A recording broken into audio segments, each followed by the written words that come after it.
grow their reputation in order to create more opportunities. Therefore, revenue through reputation. And today we're going to talk, the title is Your Marketing Isn't Failing, It's Frozen in Time. I'll be honest, part of that's kind of to get the hook, to be like, hey, what's going on? But we're going to talk about creating content to build connections versus building content for promotion. We talked a bit about this last week, and I want to go deeper into it this week about what the heck do we mean about content for connection versus content for promotion. So welcome everybody. If you are on the podcast, thank you so much for joining us. I know that I spend a lot of times talking to the live audiences because we go live on LinkedIn and Instagram now. Crazy new for me, and YouTube, and then you're on our podcast. So hey, if you like the podcast, here's what I ask. You can take a little screen capture of it, share it with somebody, tell them why they should pay attention to it. And if you really like it, I'd love the reviews, or send them to me on LinkedIn. Tell me what you think. Give me any topics you want. But anyway, if you're live, if you're on either Instagram or YouTube or LinkedIn, and you want to comment, you want to add a question, you want to make a comment, you want to tell me I'm wrong, anything like that, man, add it in there so that I can address it. Be pretty cool. Okay, so we're going to jump in.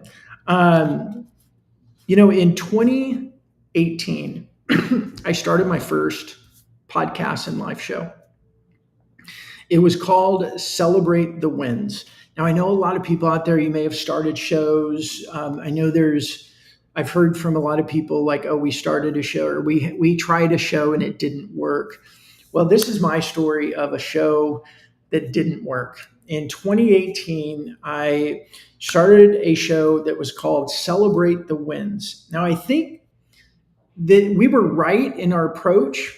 Celebrate the Wins was designed to get leaders to be able to come on the show and tell their wins. I feel like so many of us leaders, we don't celebrate our wins enough. We kind of quickly move on to the next thing and forget to celebrate. And I wanted to take a time to let people celebrate their wins and share their stories. And it was also strategic around the content, that it wasn't promotional content. It wasn't me, our product, our service. It was getting leaders to share their victories and tell the stories around it. And the content was honestly great. The guests were awesome. And we were creating, 3 months, 4 months, 6 months, 9 months, doing a show every week, doing what all the experts say to do. We take the show, we break it down into short clips. We were turning the transcripts into newsletter articles and blog content, and we were sharing it all over the place, and content. And guess what happened? Basically nothing. I mean, I think in the year that I did that, I gained like 500 connections on LinkedIn.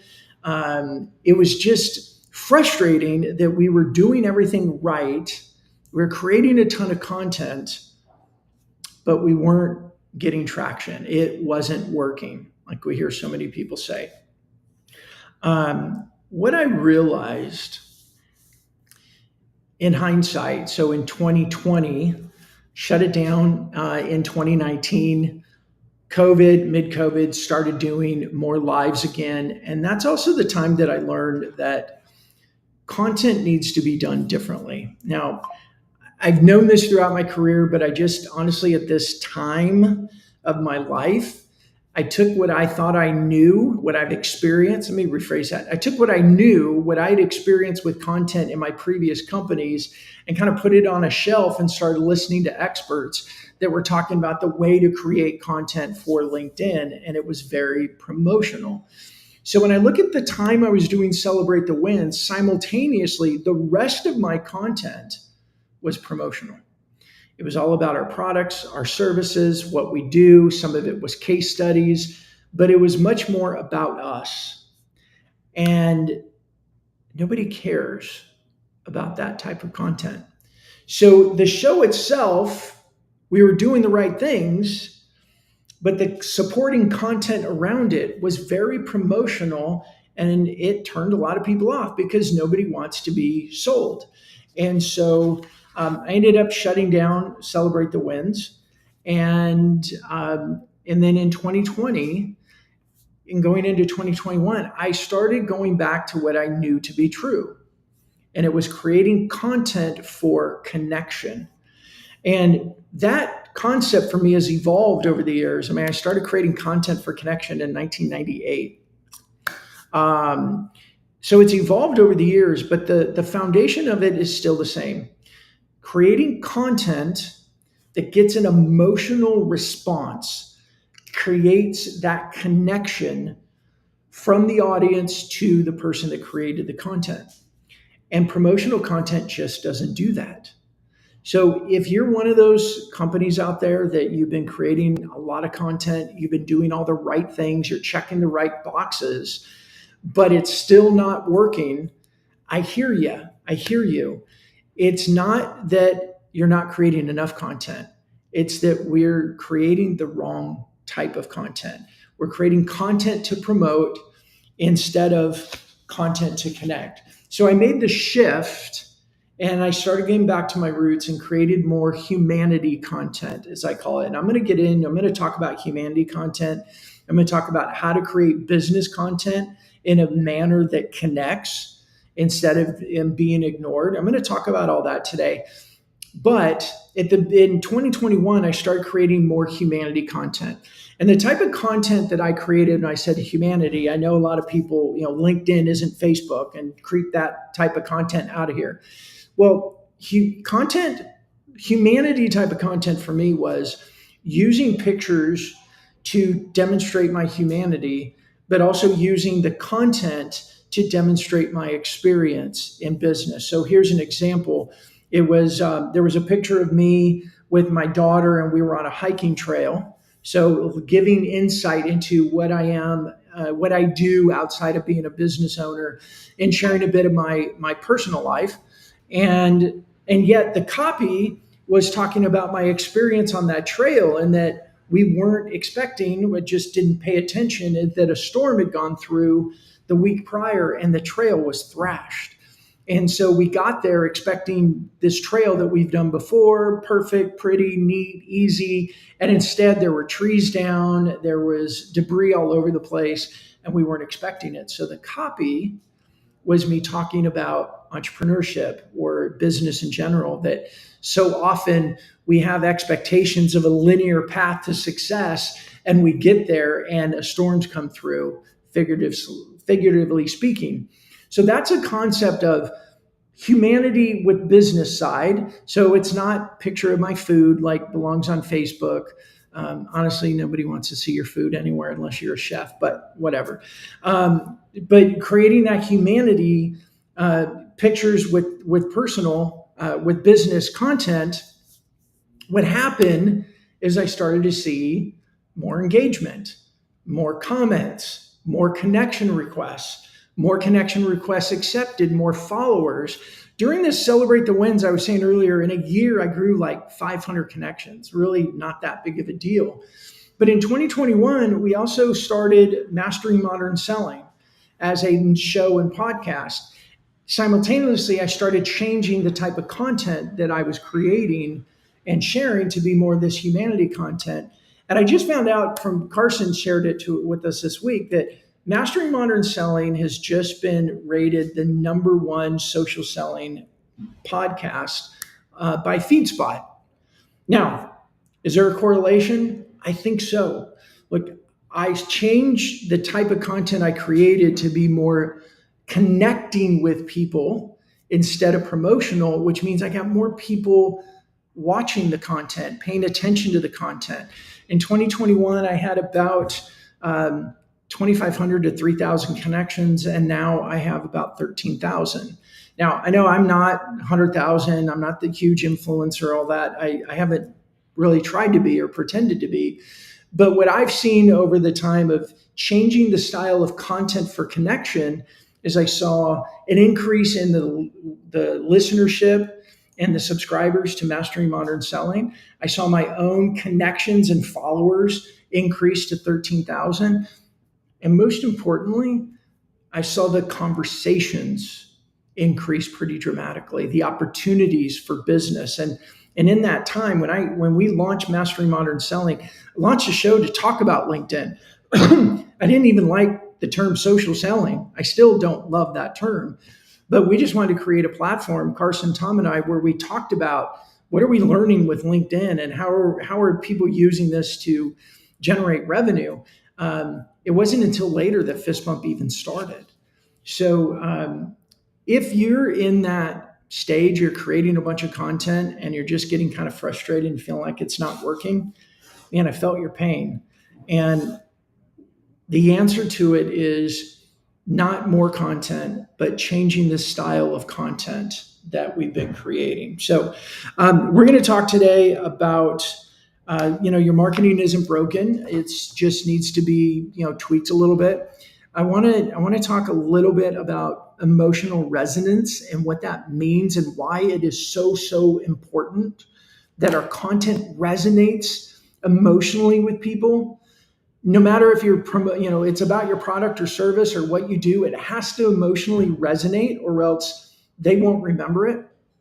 They won't care. And it's just more noise, especially as we're in an AI consumed world.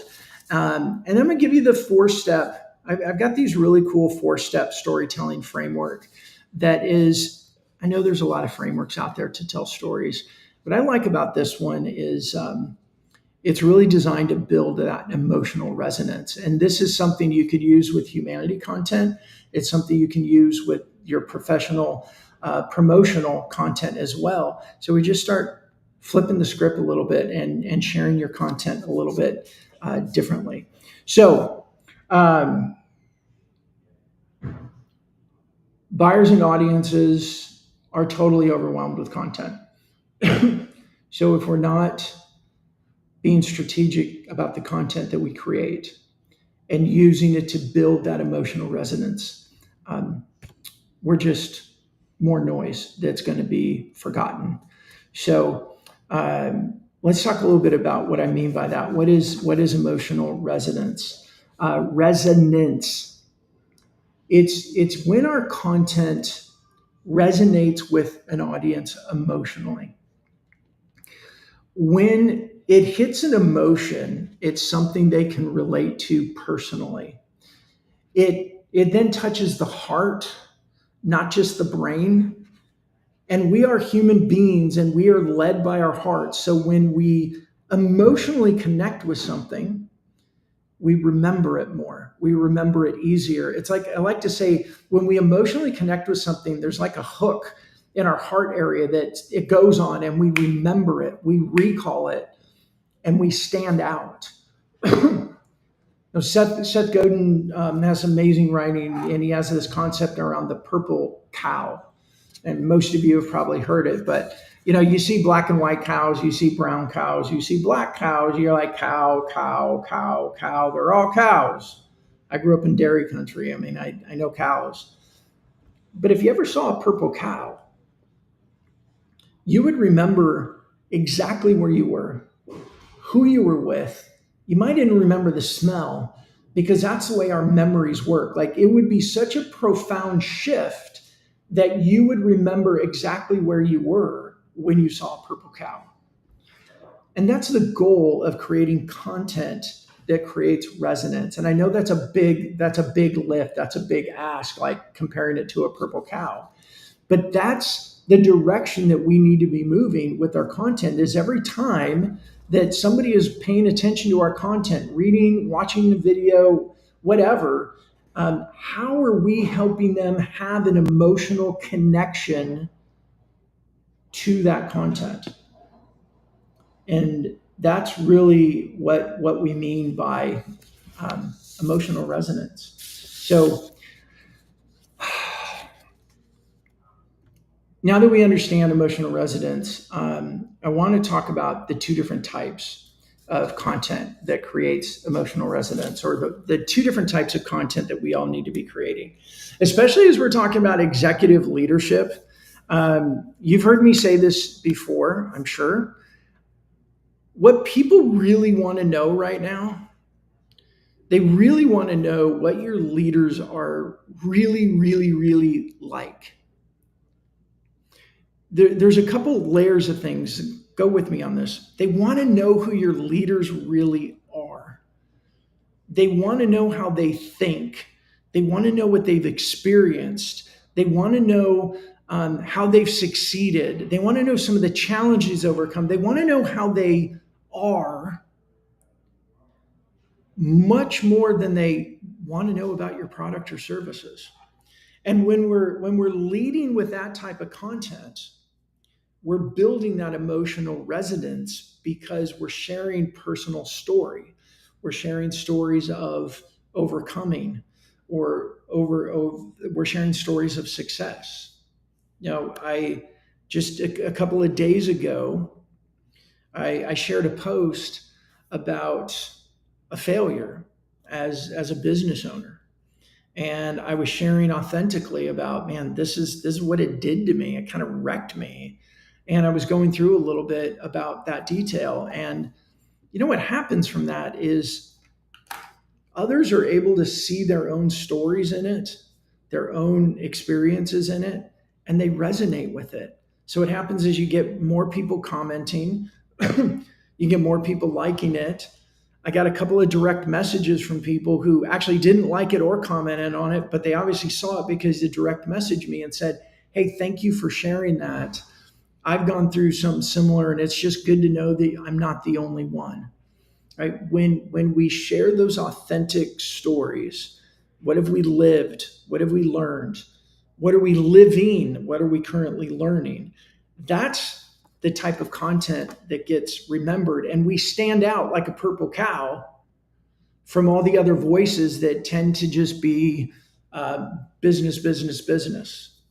You know, um, I learned this really, really well in my second company called By Design Publishing. And what we did at By Design, it was such a fun business. And if you were with us back then as a client, or you worked at By Design or something, man, that was such a great era. That was such a wonderful season. It was a great company. But what I learned in that is we created personalized custom magazines, and we sold them to business owners. We had a lot in residential real estate, but we also had chiropractors and lawyers and accountants and professional service providers. And what it was, we had different types of magazines, we had different styles of content, but we allowed customers to personalize the cover. So we'd have like the body of the magazine would be 52 pages or something like that, and then the cover would be personalized for a business owner, and they would give us a database of like 100 names, 200 names, 212 names, it didn't matter, and addresses. And we would print that many covers, bind their cover to the body, and mail it to their database of people. And it was their magazine. Now, the body was the same for everybody, saved everybody a lot of money, but the cover made it their magazine, a little picture of them on the front cover, inside back cover, outside back cover, local content, personal content, whatever. What we learned when we started talking to people who received that magazine is that they felt connected to the person who sent it to them.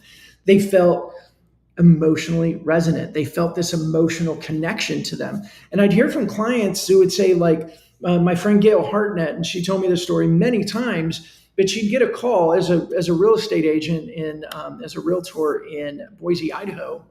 She would get calls from people and say, "Hey, we're going to sell our home. Can we meet with you?" And she would go there thinking she was being interviewed. And when she got there, she's like, "Well, if you choose me," and they'd be like, "What do you mean if I choose you? Like, you're Gail. You're the one that sends us this magazine." Like, there was a connection that was strong. And the person sending the magazine, for a long time, they didn't realize how strong that connection was, and the amount of referrals that they got from it, and the amount of repeat business, and how their reputation grew so much because this magazine gave people like a 20 or 30-minute break from life. Like, it was a fun magazine. It was beautiful pictures, beautiful locations, beautiful rooms, kitchens, and somebody could kick their feet up and flip through it for 15 minutes or 30 minutes and take a little vacation. But the key of that is that little mini vacation was provided by the person who sent it to him, and there was that connection. Now, I know with so many people we talk to that are B2B owners and like that, maybe is not a direct translation of sending a home and decor content, or we had a magazine that was called Swirl and Sip that was wine and food, right? They were able to choose the theme and the content that they wanted to send to people. But the foundation of that is still 1,000% accurate. When we send our content, helps build that emotional connection to people, they remember us and they engage more with us. They share our content more. We stand out from the big loud noise of everything that's out there. So there's two types of content. One is what I call the humanity content. I shared with that a little bit ago. Look, humanity content isn't personal content. Let's just get rid of that. It's not personal content. It can be personal, but it's really more because people want to know you. Right? Think about for yourself, who do you want to do business with? Who do you choose to do business with? We choose to do business with people who we like, who we know, who we have some part of trusting with them.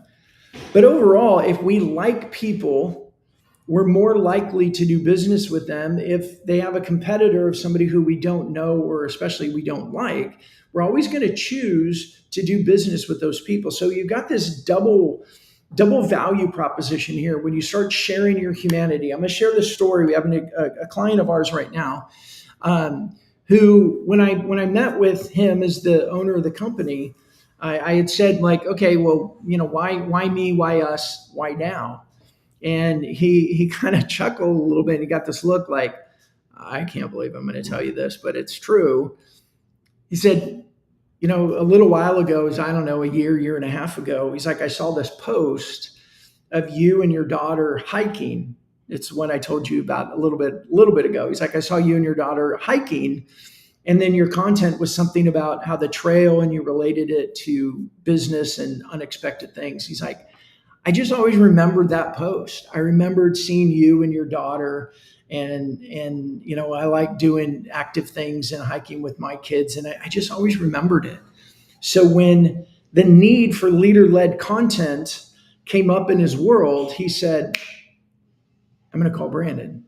And we ran into each other, and he's like, hey, I need to talk to you about leader-led content. But that humanity content resonated with him. Now, there's a couple types of humanity content. There is like I did, and I think this is the most comfortable for a lot of people. Use a personal picture, but relate it to something in business and start to at least show your humanity.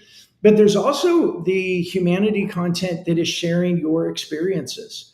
Again, this type of content does really, really well. And it's not just engagement.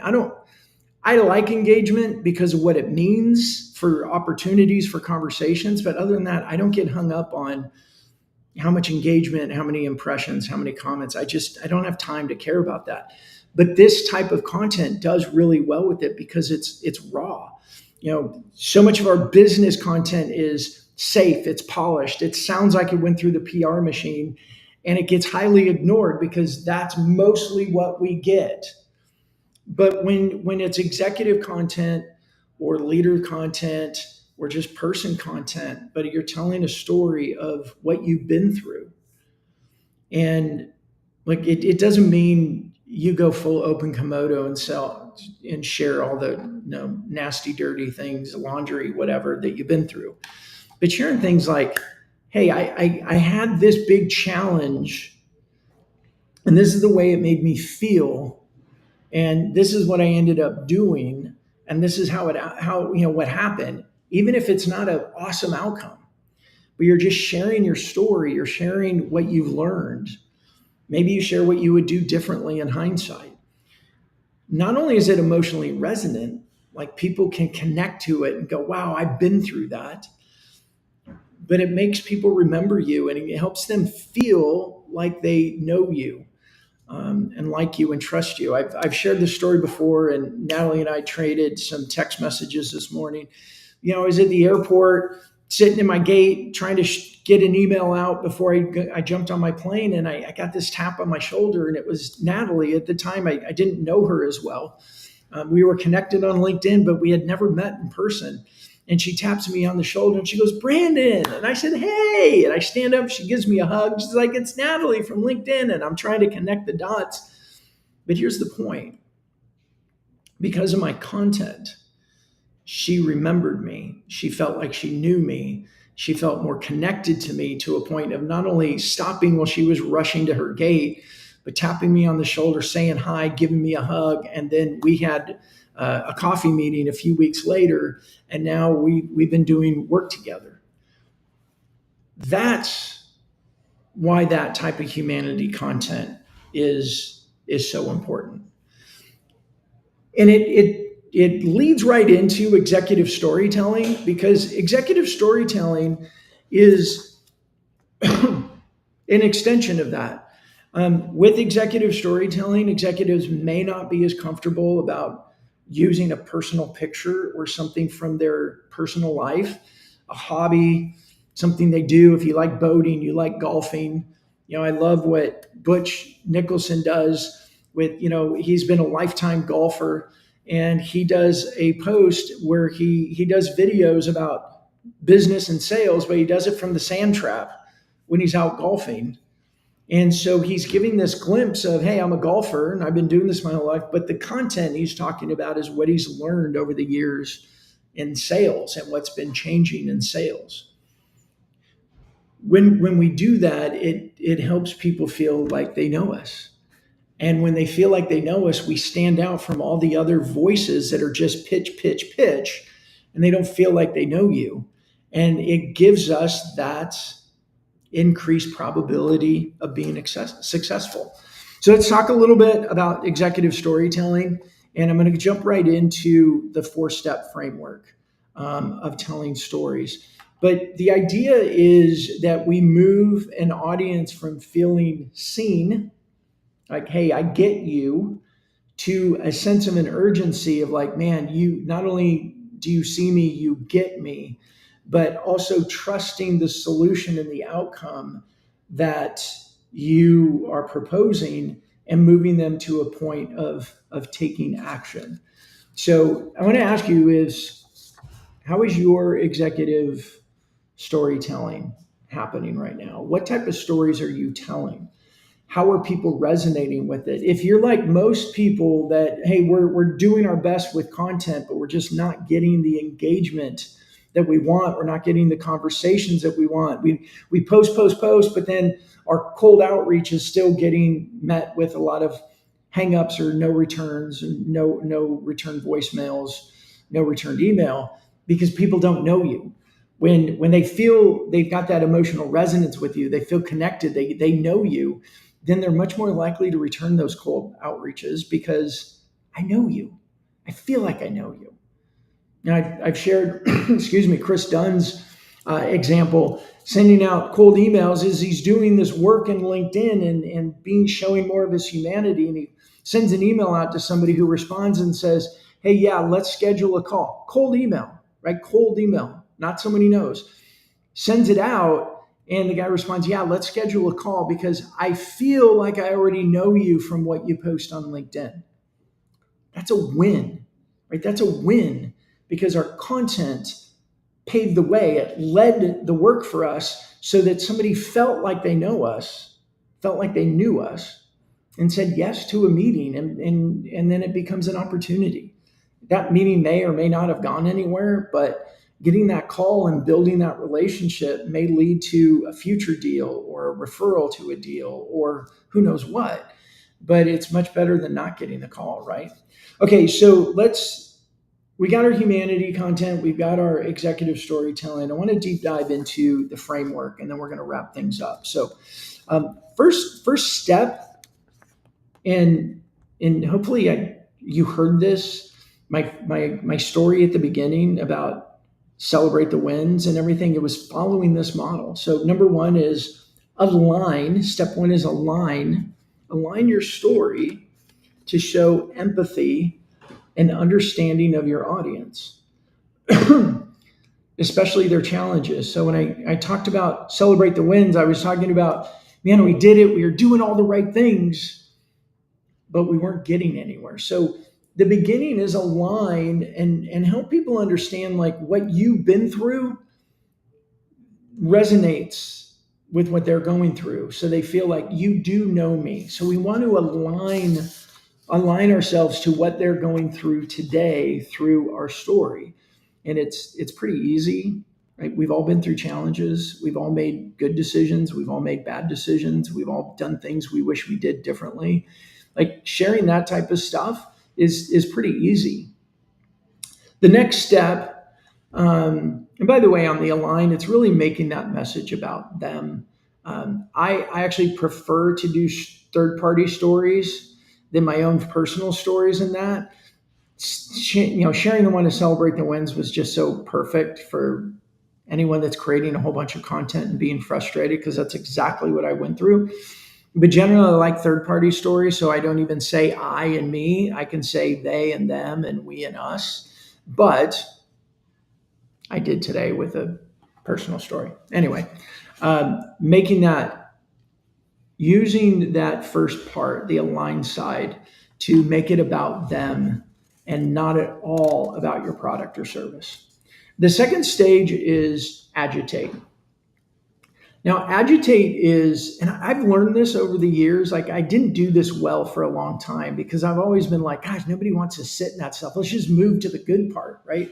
But agitate is really highlighting the pain point and helping them feel it, right? It could be the risk of staying in the status quo. It could be the risk of not making a change. It could be a number of different things, but you really want to highlight and let them kind of sit and stew in the pain a little bit.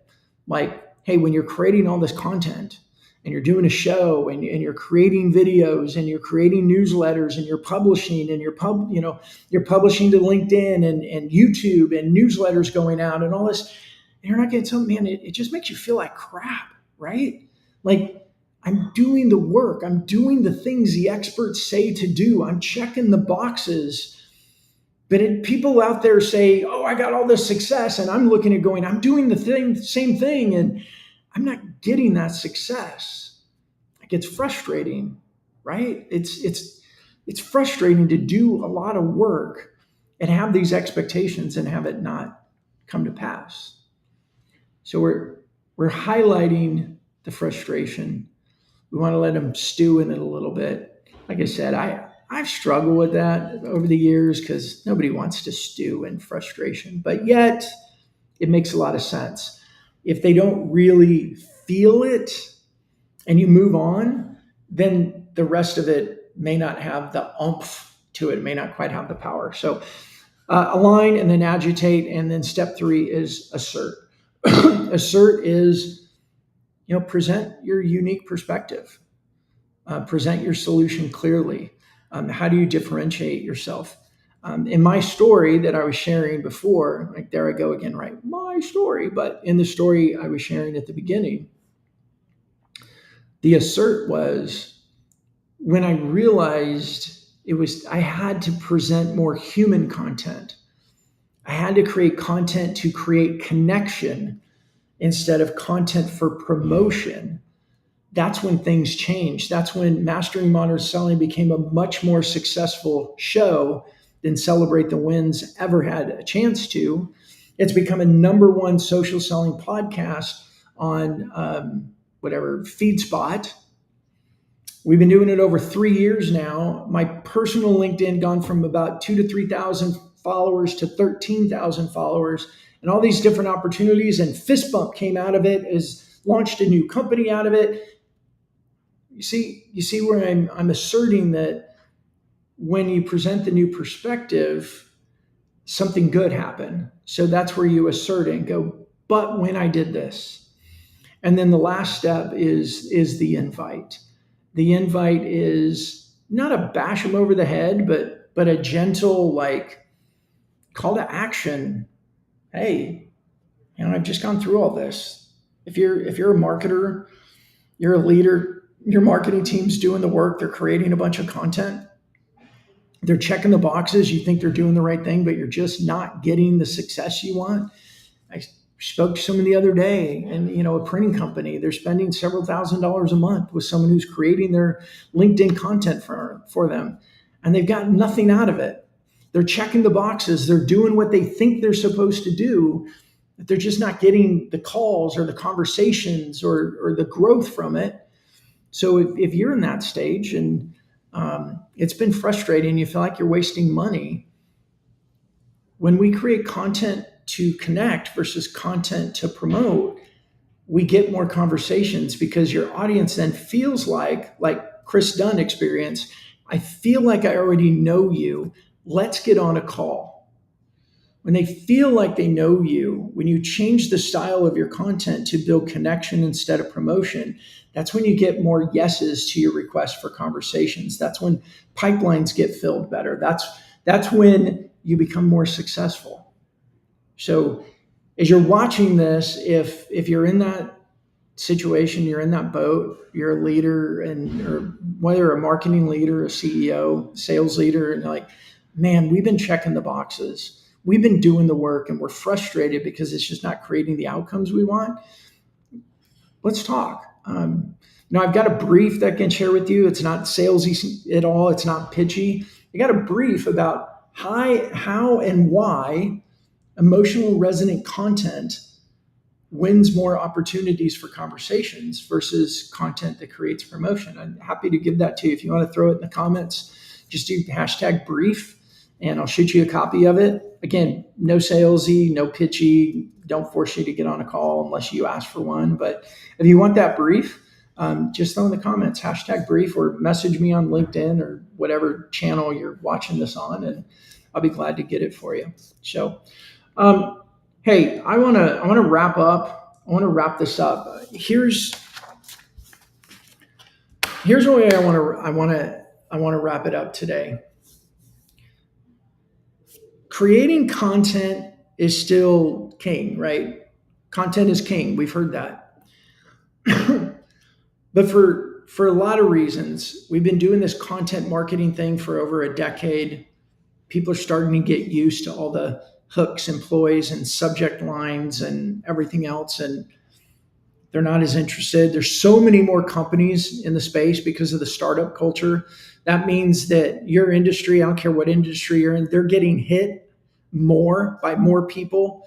So they're getting hit by even more calls and conversations and emails and content. So too much, we start to tune out because we just can't pay attention to it all. And on top of that, most messaging is pitchy, promoting, asking for calls that none of us want. I mean, I had it popped up on my screen. I can show it as somebody who sent me a connection request, and then here it is, asking me the biggest, what's your biggest challenge right now, and then goes into a pitch of who they are and what they do. I don't even know who you are. Why do I care?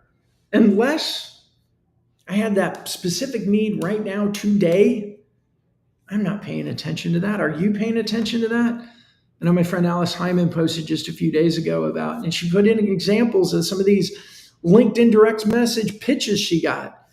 And, this automation and pitchy, what's happening is it's making all of us want to ignore more content, which is why emotional resonance, focusing on content that builds connection, that creates that emotional connection, is so much more important than content that promotes. Content that promotes is just highly forgotten. It's ignored because we don't want to pay attention to it. We don't want to be sold. So that's revenue through reputation for today. Hey, if you have questions, throw them in the comments or direct message me. If you have topics that you would like to have on the show or guests that you think would be good, I'd love to hear them. This show for me, like I've been doing Mastering Modern Selling now for 3 years. We're at like 140 episodes. I think today for me, this is episode 9 for this one. This is new. It's different. This is me getting back to my roots of content and how we use content to create relationship and lay the foundation in order to get more opportunities. And that's what I hope to bring you from my 26, 27, 28 year career of creating content. So there you have it. Thank you for joining me today. I really appreciate it. And I'll see you next Tuesday on Revenue Through Reputation. Have a great week.